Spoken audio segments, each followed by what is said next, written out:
People think they know the myth of Michael Jackson. They all think they know Michael Jackson. Michael was totally misunderstood by so many people.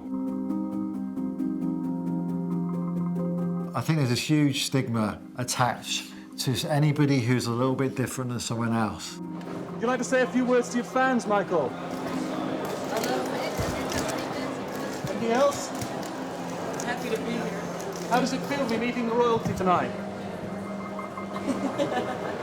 Very excited. Very excited. There's an image that the media, I think, want you to have of him. Michael Jackson earned his title as the King of Pop through sheer determination, uniqueness, and groundbreaking influence. Oh, he's out of this world. There's God, and then there's Michael. I love you very much. Thank you. His legacy has transcended his passing, solidifying his status as one of the 20th century's most iconic figures.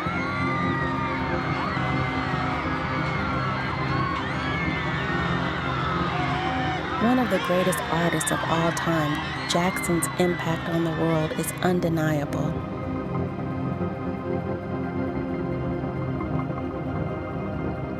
It is our power to change the world that our children live in. Yet, he remains a mystery to many. Because of the image that he portrayed, very few people really know the real Michael. Who was he truly? Beyond the persona and the fame,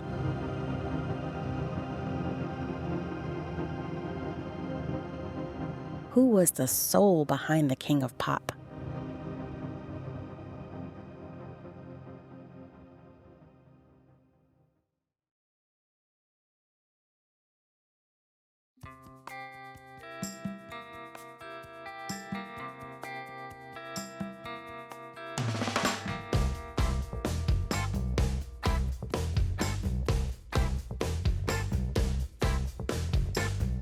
Michael Jackson's music career kicked off when he was just 5 years old, making him a child star. The Jackson 5, formed by their father Joe, exploded onto the global music scene in 1969.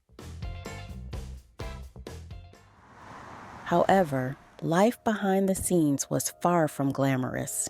Joe subjected his sons, particularly Michael, to severe physical and emotional abuse. His relentless and cruel methods pushed Michael to his limits, but no success ever seemed to satisfy Joe. Michael later revealed how his father would embarrass him, calling him Big Nose and instilling a deep sense of fear. That had such an impact on the way Michael saw himself. Sometimes he would fear seeing his own father. Just looking at his own father would bring this feeling of doom and, just bring this anxiety on him. So it had a massive, massive impact, the way he was brought up by his father. I mean, the treatment of Joseph Jackson on the brothers had a positive impact on the stage. It made them one of the most successful bands ever. It made Michael Jackson, Joseph Jackson didn't make Michael Jackson, but he was certainly very pivotal in the making of Michael Jackson. Michael's mother, Katherine Jackson, noted that while such discipline is seen as abusive today, it was a common practice in the 1960s. Yet, the harsh treatment left lasting scars on Michael, despite his outward toughness. The whippings profoundly traumatized him. His childhood was marked by loneliness and isolation, overshadowed by the harshness he endured at home. Out of all the brothers, he is the most sensitive. He is the one, I would say, who's less built for superstardom, other than like Tito, who really couldn't care less what anyone would say about the Jermaine. He would take you on, he was a tough cookie, and Randy's tough, and Michael was soft, he was gentle, and he would find it very, very difficult on his own. Because he was the lead singer, he had a lot on his plate. He had to sing, dance, make sure he was perfect so the other brothers could follow. But it certainly had an impact on his life, but he never complained. As Michael Jackson grew older, he retained a childlike innocence and sensitivity, seeing the world through a child's eyes and cherishing time spent with children. To them, he was simply Michael, not the iconic MJ or the wealthy superstar. His favorite place was Neverland, the sprawling fantasy theme park he created in Santa Barbara, California. Neverland was his escape, his sanctuary, a paradise that allowed him to relive the childhood he never experienced and stay connected to his roots. My kids absolutely adored Michael. But my two younger daughters, Harriet and Olivia, came with me to Neverland, and we spent about a week there. And they had access to everything, the cinema, the zoo, the fairground, all of Neverland with the chefs. They could have anything they wanted. And at the end of the week, I was with Michael, and unprompted, and I'm talking about, they would have been about 8, 9 years old. And I said to them at the end of the week, I said, what was the best thing that you liked about Neverland? And they both turned around and said, the best thing about Neverland was being with Michael. He actually preferred the company of children because they had no prejudices. All kids would play happily together in this, not even naive, it's just an innocence, which Michael absolutely loved. There was no stigma attached to anyone, say, who was disabled, of the colour of their skin, of their level of education. All children was like a level playing field. And Michael reveled in that because of this total innocence. And Michael told me that when he wrote his music, he tried to get into the mind of a 10 to 12-year-old. And that's how he wrote his stuff, through the eyes of the children. He just saw this wonderful innocence in children. He wanted to be around children because he could trust them, you know? They didn't ask him silly questions. They didn't want to talk about Thriller all the time, about the moonwalk. They just wanted to treat him as Michael, so he could trust them a lot more. The obsession with childhood in general is because he believes that he didn't have one. So he wanted to compensate. He always used that word, compensate. I'm compensating for my lost childhood, for the childhood I never had. That's why he built Neverland. That was the place that he thought he could build so he could have everything he never had as a child. He would have been touring, he would have been with adults all the time, so his whole world is, when he was, from 5 to 10 years old, would have been an adult world. He wasn't allowed to do stuff that other kids did, like, just muck around and play sport or go to school or go to the movies. I had a very interesting conversation once. I remember it very well because I learned a lot from it. And we were talking about the importance of how he feels to stay childlike. And he said to me, if you look at the most geniuses in the world, and he named a few, like Steven Spielberg and people like that, if you meet them, they're very childlike characters and they remain creative. When people are starting believing they're getting older, then they're not so creative anymore. So he made an effort to stay childlike. And that's how he believed he could come up with hits after hit. Michael was a kind-hearted and playful individual, known for his practical jokes. Yet, he was also a complex person. Offstage, he was shy, but he transformed into a magnetic performer in front of an audience. Michael constantly pursued perfection, yet his imperfections made him who he was. Michael loved his practical jokes, which were sometimes to the detriment of others. I remember one time we were in Los Angeles and we had driven back from Neverland and we were staying at the Beverly Wilshire Hotel. So my kids were there, Michael's kids were there, and Michael sent out for some water balloons. Anyway, they had all these little mini water balloons and they were filling them up with water from the sink. And they were throwing them out the window and they were hitting people with water. And it was I had visions of us all getting arrested and busted down to the local police station. My dad adored him. They met when they were 18, and that's what I mean. Like, Michael just thought it was absolutely hilarious. They were just throwing these water balloons off the balcony, hitting people underneath. Yeah, Michael was a prankster. I mean, that's just the way he was when he wanted to have some fun. He couldn't go out. We couldn't do nothing. If you sat down with Michael and tried to watch a movie, it would drive you mad, because he would not shut up the whole time through it. He would say, he made a mistake. He should have shot it from that angle. Oh, I can't believe they've done it that way. The shadow, the lighting's not good enough. I'm like, Michael, will you be quiet? You know, and Mark would be laughing his head off and stuff, but he just couldn't sit down, unless it was Bart Simpson or something like that, which he would be glued to. He wouldn't miss an episode of that, you know, but other movies he would find it hard. He's majorly into Bruce Lee, and that used to drive me crazy too, because he literally knew every one of Bruce Lee's lines. So he would be, you're watching a Bruce Lee movie like Enter the Dragon, and he would be saying all the lines. Like, seriously, and doing the actions and stuff, and you're thinking, Michael, will you be quiet so I can actually focus on the film?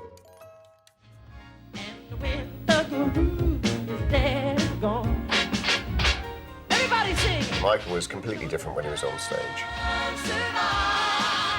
An amazing showman. Electric. He was almost like super, like, I don't know, it was like the Hulk thing. It was a completely different guy. Incredible energy that he drew from the audience.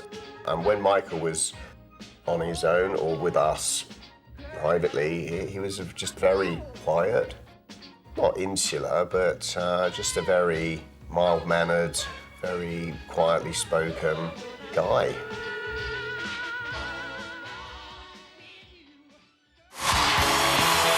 By the 1980s, Michael had become a global musical phenomenon at the zenith of his fame. He was a megastar, unique, inspiring, and otherworldly, captivating audiences everywhere. Despite the controversies, his music celebrated diversity. The world was fascinated by him, drawn to his elegance and charisma.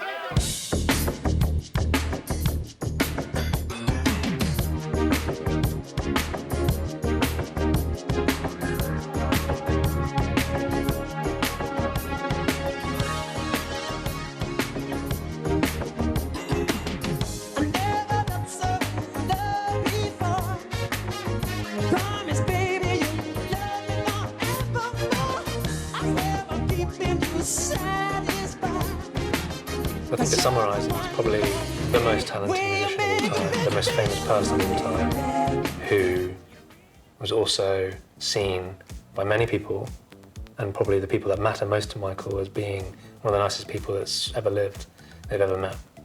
When he did the history tour, I actually went to the history tour. You know, thousands and thousands of other people did. I stood there amongst 80,000 people and watched him perform. And I wanted to see that in action. I wanted to see that and emulate that and try and learn something from him on stage to take away, to motivate me to be successful in my own business. Michael Jackson was the biggest success story for the American dream, basically, isn't it?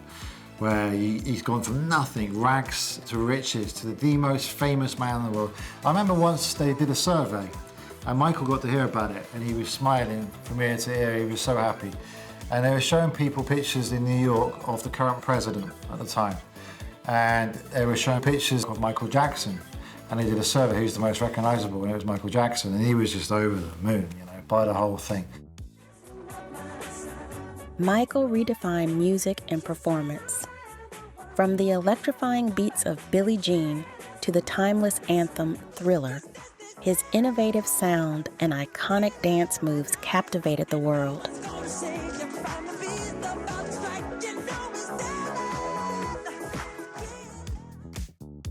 With a career spanning over 4 decades, Michael's music broke barriers and set new standards. You've been hit by a smooth criminal.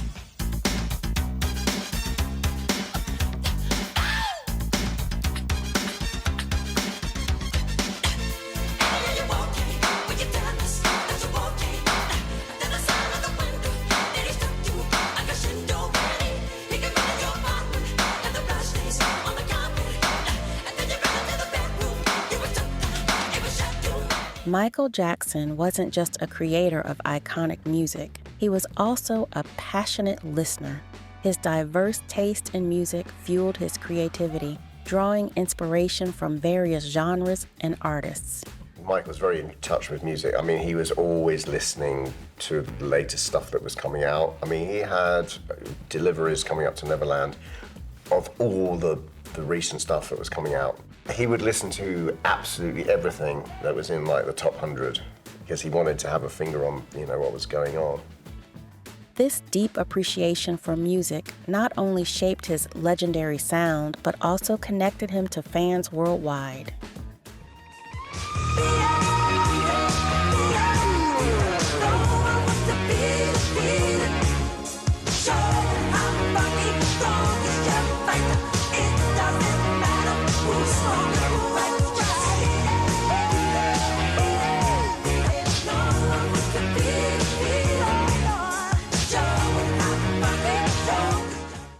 His songs weren't just hits, they were cultural phenomena, each track a testament to his unparalleled talent and visionary artistry.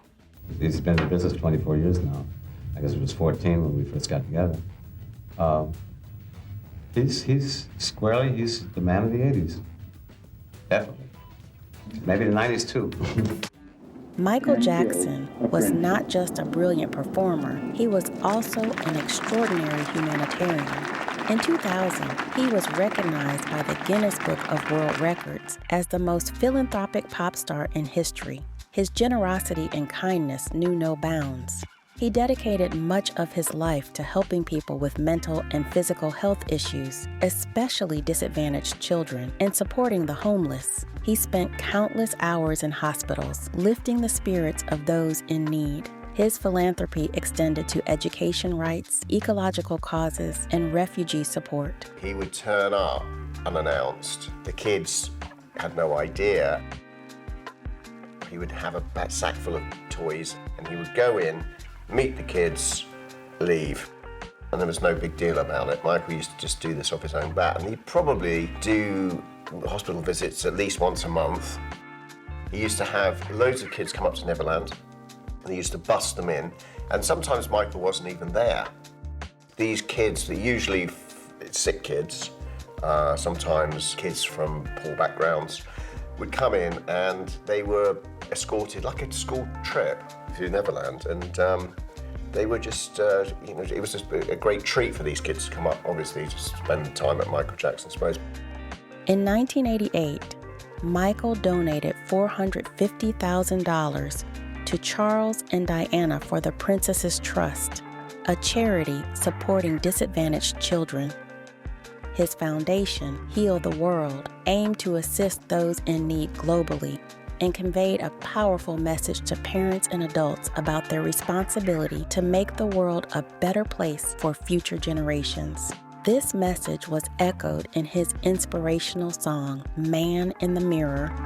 If you wanna make the world a better place, take a look at yourself, then make that change. Na na na na na na na. Ooh, gonna feel real good, yeah, yeah, yeah. Na na na na na na. No, no. I'm gonna make a change. It's gonna feel real good. He was head of many charities across the world for child poverty, for sick kids in Africa, a lot of charities, I think in Southeast Asia as well, in places of extreme poverty. It wasn't done for publicity, it was done because he felt like he wanted to do it. You'd watch something on TV that's negative, like starving kids or something in Ethiopia, or if you'd hear about a sick child or so on, then you'd have tears rolling down his face. You want to do something about it. I lost my mother in 2012 to breast cancer, which was first diagnosed with breast cancer back in the year 2000.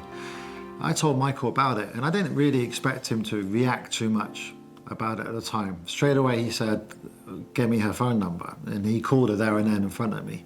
And he said, I'm going to stay in regular contact with your mother and to keep her spirits up, keep her positive and focusing forward. And he would always call her, no matter where he was in the world. And I wouldn't prompt those calls. He did the goodness out of his heart. He would just remember, I need to ring Matt's mum. And they become very close on the phone, you know, and he would take a great interest in her. And she used to credit him for being able to see my children grow up a lot more and to live to 2012. And sadly, she had to watch him pass away in 2009.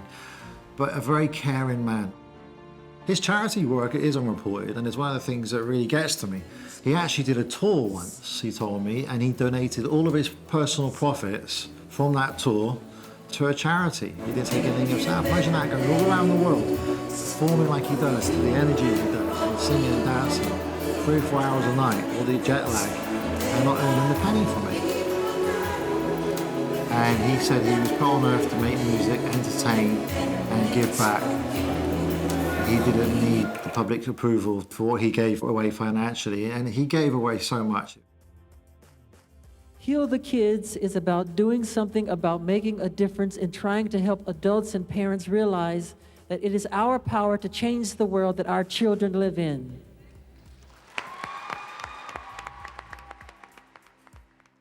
Everyone knew and loved Michael for his groundbreaking music and captivating performances. However, few truly understood the man behind the spotlight.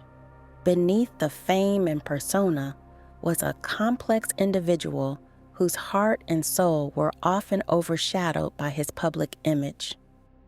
From the age of 16, Michael Jackson became increasingly uneasy about his appearance. Many fans missed the charming young Michael and seemed to lose interest as he grew older, leaving him feeling rejected. He disliked being seen off stage, preferring to maintain an air of mystery and feeling more at ease when his bare face remained hidden. Although his distinctive style, smooth dance moves, and iconic music made him a global sensation, he was, at heart, a fragile individual. He's admitted that he hated looking in the mirror, and that's partly why he wore the surgical masks for privacy, so people didn't have to look at his face. He also said that, you know, if he could never be photographed, then he'd be the happiest man in the world. But he resented his own looks, and we can see how that manifested itself eventually, unfortunately, in how Michael had plastic surgery and maybe took that too far at times. That all stemmed from that childhood and the way he was treated by Joseph, especially being teased by your own father about your looks when you're less than 10 years old. I mean, of course it's going to have an impact. It just created an anxiety in Michael. In 1984, during a Pepsi commercial shoot while performing Billie Jean, a pyrotechnic mishap caused Michael's hair to catch fire, resulting in severe second-degree burns to his scalp. The incident necessitated plastic surgery to repair the damage, but it marked a turning point in his life. Instead of suing Pepsi, Michael settled out of court for $1.5 million, which he generously donated to the burn unit of the Brotman Medical Center, showcasing his immense compassion. Following the accident, Michael began wearing a wig and needed Demerol, a potent painkiller. This moment was pivotal, leading to a series of plastic surgeries and a dependency on medication, which ultimately contributed to his tragic demise. Michael began to change. The sweet, outgoing young boy transformed into a reclusive, withdrawn man. He felt incredibly lonely and troubled, often admitting that he had no one to talk to. Michael was a paradox, a dreamer who was also down to earth. One side of him remained free, joyful, and eccentric, while the other side felt stuck, broken, and uncomfortable. He even confessed to his mother that he felt strange, like an animal in a cage. One of the few people Michael believed could understand him was Princess Diana. Michael used to talk to me about Princess Diana a lot. He felt she was the only person in the world that could understand his fame and had the level of fame that he had, where he couldn't go out or do anything, was wrongly treated by the media at times, misunderstood. He used to tell me he wanted to marry her, you know, as his perfect wife. And with Michael, you try and tell him he can't do something, then he said it's got to be done. And they had this friendship and bond, and he tried to continue it on, but somebody put a stop to it, so it didn't carry on. But he was very fond of her, and when she died, he was devastated. He cancelled some concerts, and never really got over it. But it made him wake up a little bit about the danger of the paparazzi. Yeah, that hit him hard. But he felt she was the only person that would be able to understand him. And they used to have very, very late night conversations that lasted for hours and hours and hours. And of course, this is before my time, but this is what he used to tell me about her and how much respect he had for her.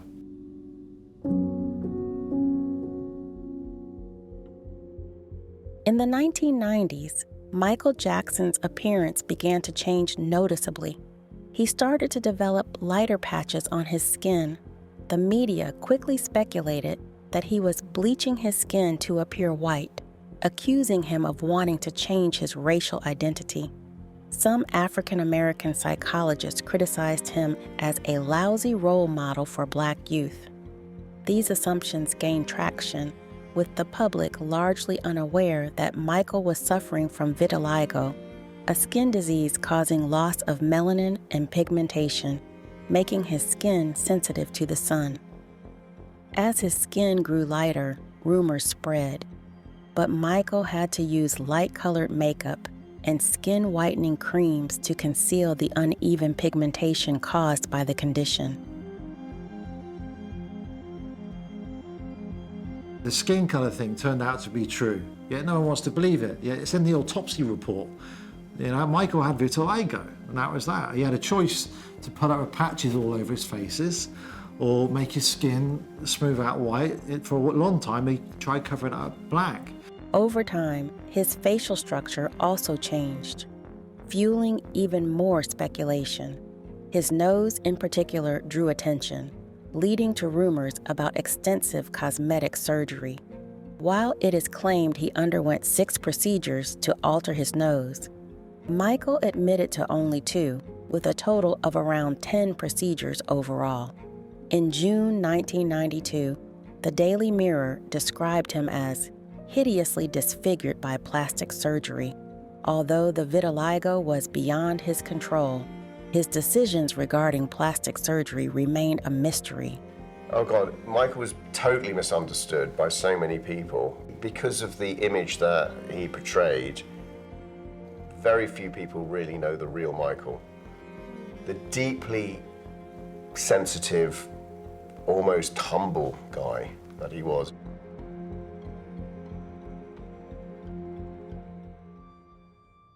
In the summer of 1993, Michael Jackson's life was upended by accusations of child abuse at Neverland, which he vehemently denied. In the last few weeks, a large amount of ugly, malicious information has been released into the media about me.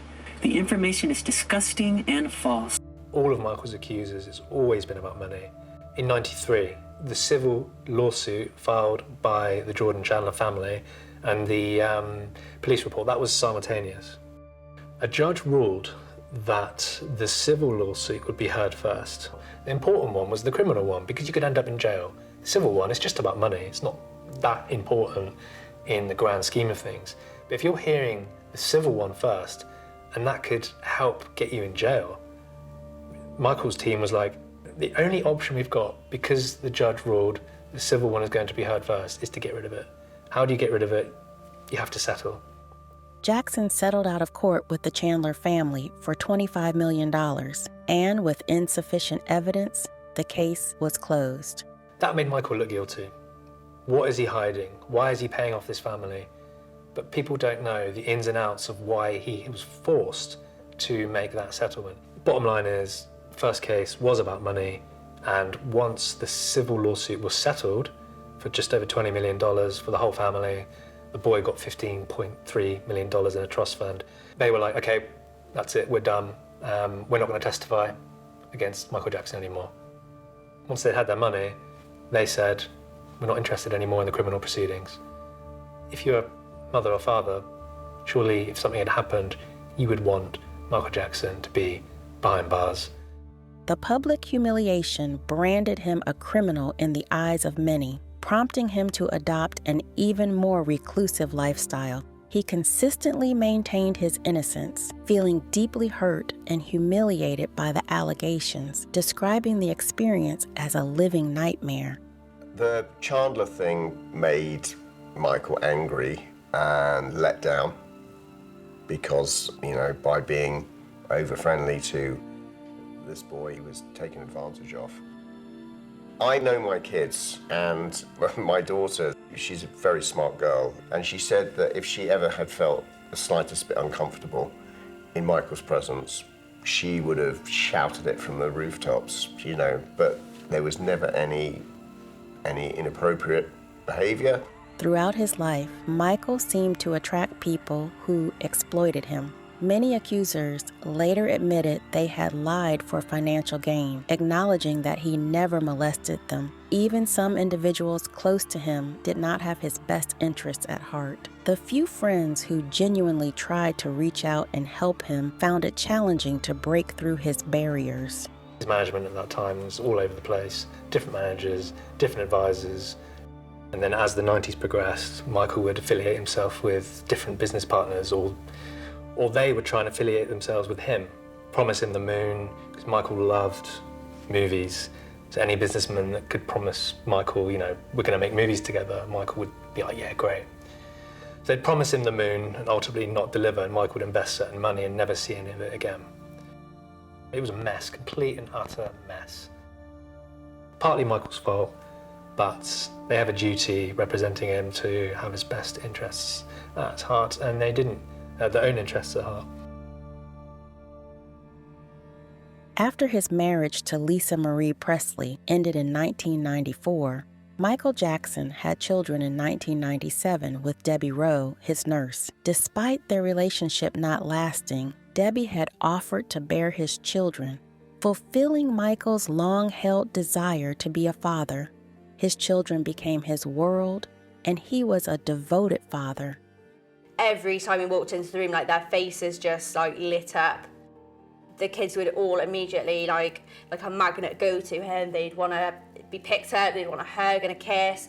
He absolutely adored them. Oh my God, Michael's kids adored him. They would follow him like little ducklings following the mother duck. He was just great, but he had boundaries with his children. They had to go to bed at a certain time. They had a tutor. They had to have 4 hours minimum every day of schooling. I think one thing that really stood out was how well brought up the children were. They weren't, these were children that could probably have anything that they wanted.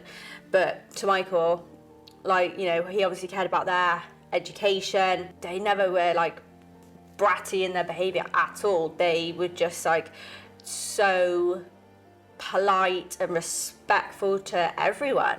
You couldn't imagine him in a million years, Michael, actually even doing in the slightest bit anything inappropriate. He also protected his children by making them wear masks so no one knew what they looked like in public. And quite often, some of the times that I went to visit him in Las Vegas, I would take Prince and Paris, before Blanket was around, I'd take Prince and Paris out to the local McDonald's. No one knew who they were. That privacy, putting the masks on his children. He wanted them to be childlike, to be able to do whatever they want without being photographed, without being recognised, so they could remain sort of anonymous almost for their entire childhood. In his head, he felt Joseph treated him wrong, and he wanted to bring up his children the opposite to Joseph. He said that I would never, ever touch any of my children in the way my father did. However, an incident in Berlin raised questions about his parenting when he was photographed holding his baby over a hotel balcony to show fans, a moment that quickly made headlines worldwide. Of course, that hit every paper in the world virtually. Michael Jackson, irresponsible father. For God's sake, he was just holding the kiddie up. There was the platform underneath. He couldn't have even dropped. The boy would not have plummeted to his death. He was holding him. It was just showing his kid off. In 2003, Michael's troubles deepened with another accusation of sexual abuse. He was taken to court but maintained his innocence. The allegations caused him immense pain, especially given his love for children and his inability to tolerate their suffering. He was so broken. You know, when it all first came out, he was absolutely devastated. He just couldn't comprehend how people could think that about him. And to be honest, he couldn't comprehend how anyone could even do that to a child, let alone him. So then for those accusations to, you know, be made towards him, he was heartbroken. I don't think he was really the same after. I think he was just a broken man, really. My dad just said, like, it really annoys him when people say that Michael took advantage of them, when he was like, anyone could clearly see that they were taking advantage of Michael. He had such a big heart, and because, you know, it was children that had, you know, maybe not like the best upbringings, he wanted people to come to Neverland. He wanted them to have this amazing experience, and I think it's quite sad that people must portray that as, if you're being kind, you must be preying on people. There must be something sinister behind it, when all he wanted to do was just make people happy. If it was a normal person, if something like that happens, your first reaction isn't to, I must go on TV and talk about it. It's, I need to go to the police. It's like I don't feel like they want justice. There's so many contradictions, there's so many mistakes that have been made. If you lie, you've got to remember your lies. So if it happened, then there's a version of events, and that's it. You don't chop and change it all the time. Michael didn't have a normal upbringing. He didn't get the boundary issue, possibly with some of the sleepovers that he would have had with kids, which would have deemed to be inappropriate to what I'd say normal society, whatever that is. Michael just didn't get that. He couldn't understand why, you know, they were having, it was fun. There was a load of kids there. They were having a party. They were watching movies, Disney movies, popcorn, and they were just having a massive sleepover. I think there's this huge stigma attached to anybody who's a little bit different than someone else. The way he looked and appeared to people, they just assume rather than look for the facts. And the facts are that they don't lie, and there is no evidence, and there never has been. In 2005, he was found not guilty and was fully exonerated of all charges. Michael Jackson's complex relationship with the media is ironic. He was portrayed as a master manipulator, yet he often appeared naive, and this naivety often worked against him. Beyond the myth perpetuated by the media, Michael was deeply empathetic and remarkably generous, placing others' well-being above his own. Unfortunately, these aspects of his character were largely overlooked by the press, which typically favored sensationalism over positivity. He's been found innocent in a court of law. He's been acquitted of all charges. The FBI investigated him for 10 years. They found absolutely nothing. His Neverland home was raided. But people don't want to hear that because, like I said, people just want a villain. And it doesn't make headlines. You know, Michael Jackson, the man that, you know, did loads for charity. He was such a lovely guy. I just remember Michael as just being a very generous, very kind, very, you know, he'd always listen to what you were saying. It wasn't always about him or what he was doing. In fact, very little. He'd listen an awful lot, and he used to listen to my children. He used to ask them how they were doing at school, you know, what their favourite subjects were, what they wanted to do when they grew up. And he took a lot of time finding out about what other people and what their interests were. And he was a very, very good father, to the point where it used to annoy me, the fact that how good a father he was, because it used to make me look not such a good dad. To be honest, I think that was the first time that it really drummed home to me how things can get like twisted and not to always believe what you read. There was nothing that he'd done, absolutely nothing. No, it was all just made up. Exactly.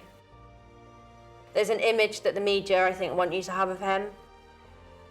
I mean, it completely is staggering how much evidence there is to support the fact that he is an innocent man, and people don't want to hear it. They really don't. The hardest is defending him against people that have never met him and they don't know him. Well, that annoys me more than anything. Yeah. It's people that will say things that have never even met the man. Exactly. It's like, how do you know? You've never met the guy. You're basing your information on something that you've been told. I struggle to get my head around that. It's, I don't know, I guess it's the way of the world, isn't it, at the moment? People they don't want to hear nice stories, you know, the nice things that Michael used to do in hospitals, and that's never reported. It's only reported him walking around with a mask on his face or being pushed around the hotel lobby in a wheelchair. One of his favourites was surgical mask. He'd walk around with it and they'd be like, oh, what's going on here? You know, why is he wearing a surgical mask? It was for illusion. So he knew kind of a little bit how to play that toy with the press, but in other ways he was incredibly naive. In the late 80s, he went on this little PR campaign to make his career the greatest show on earth. So it was all about PR for him. How can I make myself mysterious? How can I be the center of attention? People had this they were mystified by Michael Jackson. What does this guy do behind closed doors? What is he like? Weird stories about Michael Jackson sold more newspapers.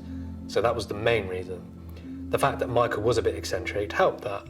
So this mystery persona, I mean, wow, you know, he sleeps in an oxygen chamber. He lives on a theme park. His skin color's changed. Yeah, the image and persona that the tabloid press saw of Michael was not the true Michael Jackson. I think because he was different, he didn't conform to the norm. People didn't like that. There was this kind of witch hunt about getting this man because he just didn't conform to how they wanted him to appear. People think they know the myth of Michael Jackson. They all think they know Michael Jackson. He was just a genius, PR media genius. He knew how to manipulate the media, and at the same time, it would backfire on occasions. The frenzy of when he would come out on stage, sometimes he would come out, he would just stay still, like frozen, and wouldn't move. And it was to build curiosity from the crowd. And he would stay there for anything up to a minute and a half, 2 minutes, and then he'd do like a little flick, and everyone would go mad, crazy, because they all want to see what's going to happen next. And then he would turn his back on them, and then take the mask off, and then he knew exactly they all wanted to see what he looked like and the way he looked with makeup and all sorts. He knew that was part of the fascination of the whole Michael Jackson act.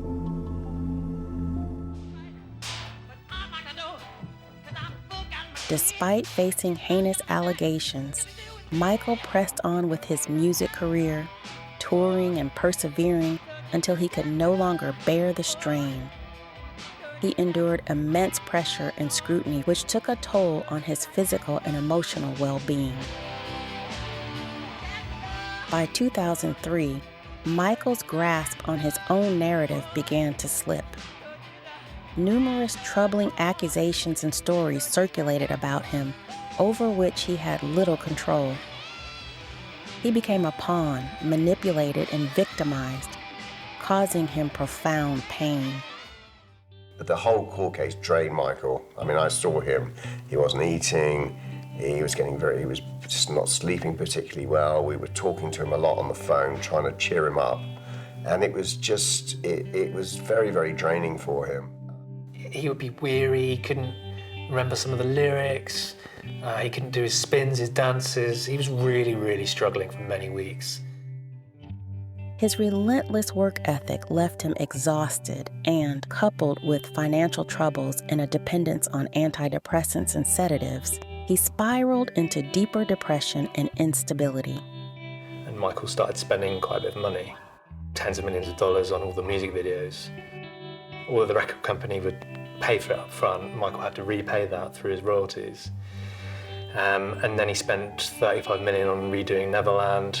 And then, of course, he had the settlement in '93. And obviously, those allegations harmed Michael's career. So slowly, his finances were in peril. When Michael died, he was $500 million in debt. He was already in debt in the mid-90s when he still had good management. It's partly Michael's fault, but a big part of it is also his management structure, unfortunately. And it was awful, awful for about a decade. Michael says he's been lonely all his life.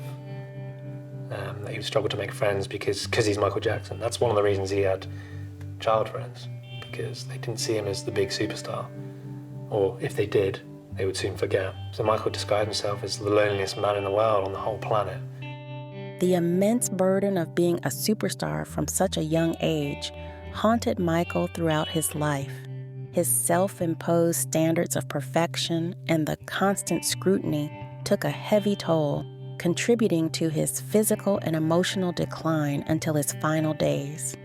I mean, obviously, starting to record at the age of 5, being on stage at the age of 5, that's all he ever knew. He obviously sometimes would resent being thrown into show business at such a young age. He would say he would like to have been given a choice to be a superstar, because he can't remember time before not being Michael Jackson, the famous guy who couldn't go anywhere. Why do they do it that way? Reaching out to the night. Electric eyes are everywhere. See that girl, she knows I'm watching. She likes the way He had to just get on planes all the time and rehearse and go in the recording studio and so on. So his reality is very, very different to us. He never complained about the Jackson 5 days, never complained. He just felt like he wished he had a choice, and he felt like his dad should have been a little bit easier on him. However, he also used to say all the time, if it weren't for his dad, he wouldn't be where he is now. So he owed a lot to his father, he felt. When it led him to be one of the richest people in entertainment ever, and to be adored by millions of fans around the world. So that's a great, great privilege. Some of the things that he was able to do in his life with the wealth he had, you know, most of us would all love that. But of course, we know the flip side to that with Michael Jackson and the burden of that. And there's one story in particular that he would say, and he was recording with Motown, and he was in the studio with his brothers, and he could hear children playing in the playground opposite. And he just wished that he could just go over there and, be himself, be a child, but he couldn't because he was recording. And there was a time when the brothers were due to go to South America to tour. And in the car on the way to the airport, he was just crying because he didn't want to go. He just wanted to stay and be a child, play, but he couldn't do that.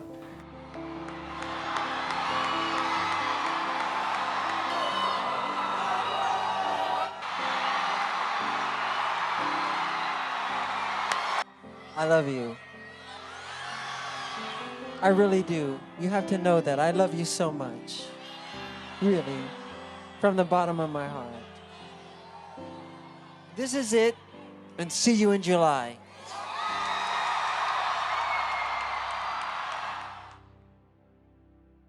In 2009, while gearing up for his highly anticipated comeback tour, This Is It, Michael Jackson died from cardiac arrest caused by a fatal dose of propofol administered by his personal physician, Dr. Conrad Murray. His death was ruled a homicide, leading to Murray's conviction for involuntary manslaughter and subsequent incarceration.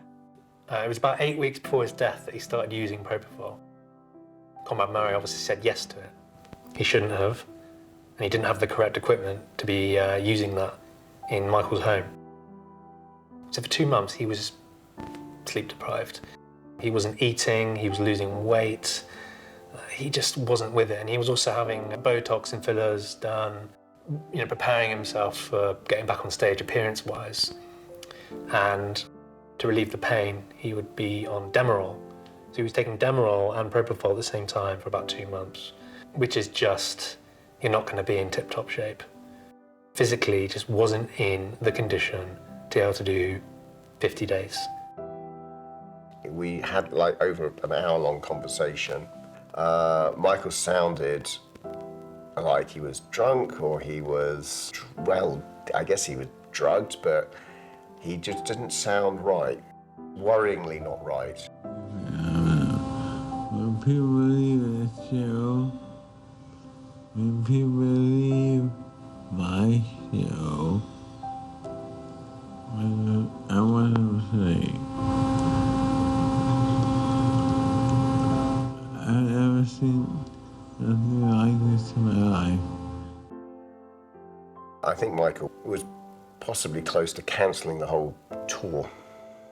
He was just absolutely exhausted. He was terrified about this is it, and also tears in his eyes that he sold so many concerts so quickly. And all he was concerned about was his children.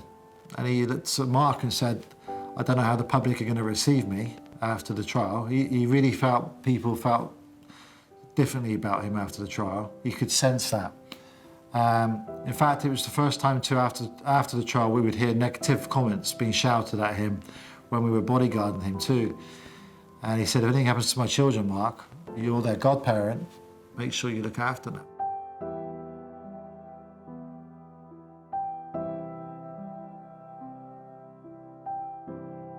Just wanted to say, speak up, sweetheart, speak up.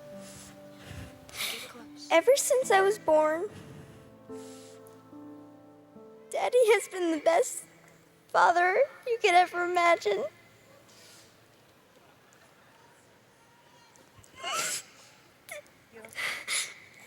And I just wanted to say I love him so much.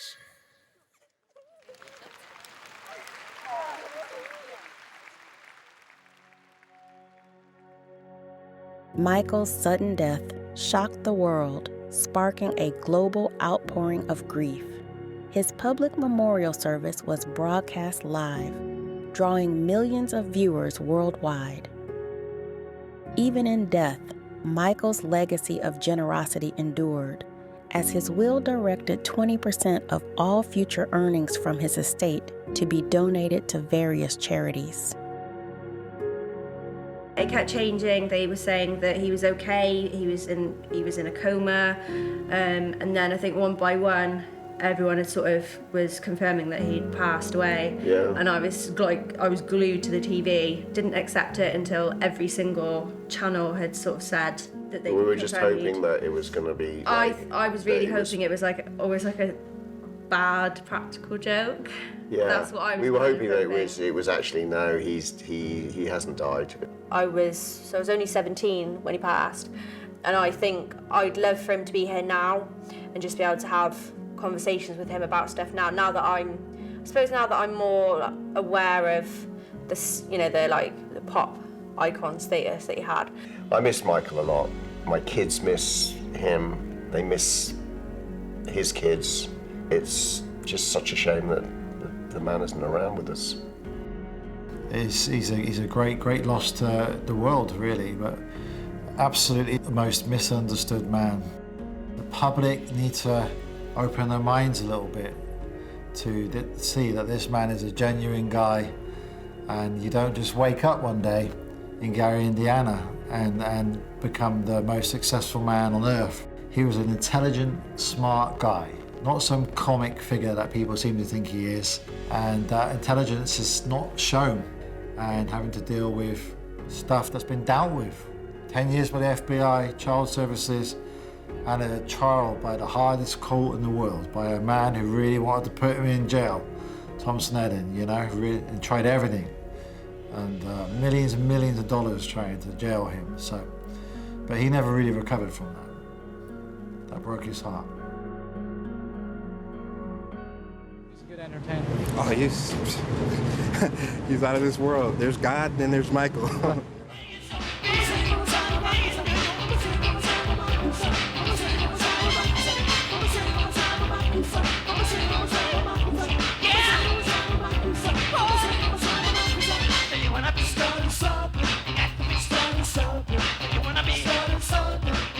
Michael never truly wanted to grow up and lived a life filled with controversy.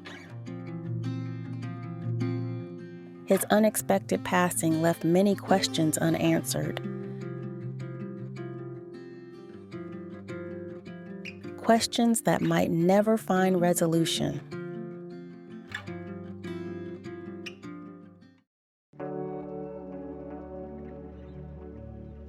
I remember Michael as the most misunderstood man in the world, and also as one of the biggest mentors in my life. He was just like a really down to earth. He was really just kind and sweet. He was always asking. He always wanted to know what we were up to, didn't he? Yeah, he's a great loss to the world, really. One of a kind. We'll never see the like of him again. We'll never see a star that big again. Michael Jackson was a once-in-a-lifetime entertainer whose career soared to incredible heights.